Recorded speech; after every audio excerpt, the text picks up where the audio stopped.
Welcome to the AL.com film room. I'm Matt Scalici here with John Parker Wilson, as always, to break down film on the Alabama Crimson Tide. We're going to be taking a look at some plays from Alabama's big win over Texas A&M, and we're going to particularly focus on the defense as they made a pretty big impact on this game.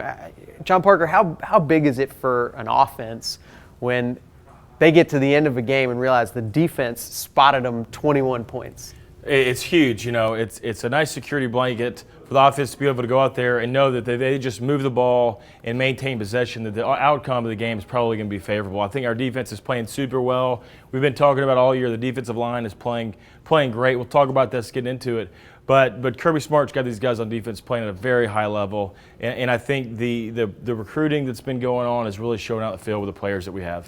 The defensive line, came into the season with a lot of hype around them. We're starting to see some probably surprisingly good play out of the defensive backs as well. Yeah, I think the biggest surprise is the depth that we have. I mean, we're playing 8, 9 defensive guys up front. That keeps them fresh. The offensive line is staying in for every play. They're not coming out. So when we can rotate in defensive line, it just gets fresh legs in there, and those guys are just outplaying the offensive lines that they're going against right now. All right, we're going to start off with a look at the first interception in this game to be returned for a touchdown, one of 3.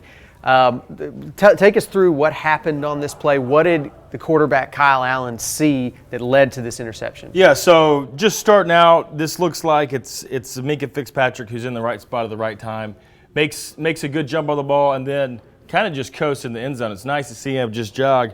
But let's take a look and see exactly what happens in kind of with the way this play was designed to go. So this is a designed rollout by the quarterback. We fake the run, and then the quarterback's supposed to stay on the run. And then we've got a three-tier play right here with a tight end coming from the backfield. And if you see right here, he's got space. And this is what we're looking for on offense, is space between the receiver and the defensive back. In this case, it's Reggie Ragland. So he's supposed to continue on the line. The quarterback, it should be an easy throw and catch.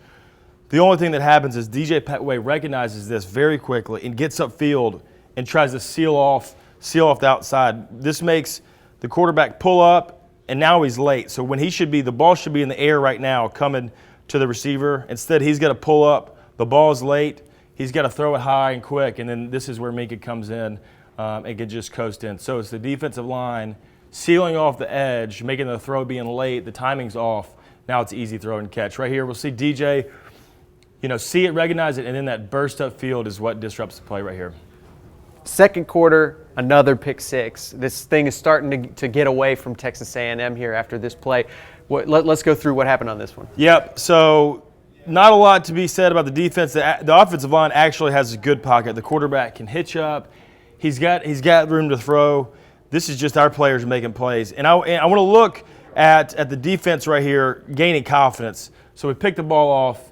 Now they're looking to score. Now that there's blood in the water, and these guys aren't just happy with the interception. They're trying to get 6 points. We see another freshman right here making plays downfield, cleaning up the quarterback. Eddie Jackson just making a play and running it back for 90-yard touchdown. It's our guys making plays. Our players are better than yours right now. And this is, you can see the fans right here just totally deflated. Obviously, it wasn't at the game, but our guys are just taking that wind out of the sails for the home team. Let's look at the play. This is a deep crossing route. So the quarterback's read is going up top, and then we have a deep crosser. And this is why accuracy matters. The guy's open, the receiver's open. The ball should be thrown right here. It's just a couple feet high. Eddie Jackson making a play and being in the right spot at the right time. Cyrus Jones, guys blocking downfield, cleaning it up, and then this, number 4 just being an athlete making play. So I just like this angle right here because it shows how fast everything happens. This is field level from the end zone. Great camera work right here. And then Eddie Jackson just picking up. He's running 90 yards in just a few seconds, making cuts. Guys are downfield.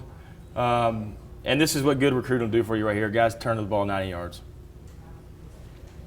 All right, mercifully here for Texas A&M, the last pick six of the game. This one really, the game's pretty clearly getting away from Texas A&M. Kyle Allen's been taken out of the game, put back into the game. He's sort of looking to redeem himself with this play. Yeah, not good when that happens, when you got to go in, out, back in. Let's take a look at this play. We're going to see 2 safety looks to start off However, we're going to roll down to what's called a 3-week coverage. So this DB is coming down to the weak side. It's actually a 3-week invert if you want to get technical, because he's coming between the two linebackers. But what's going to happen is when the quarterback sees this rotation, he's reading, this safety comes down. He knows that his read is going to go to this side of the field. So he's got the skinny post.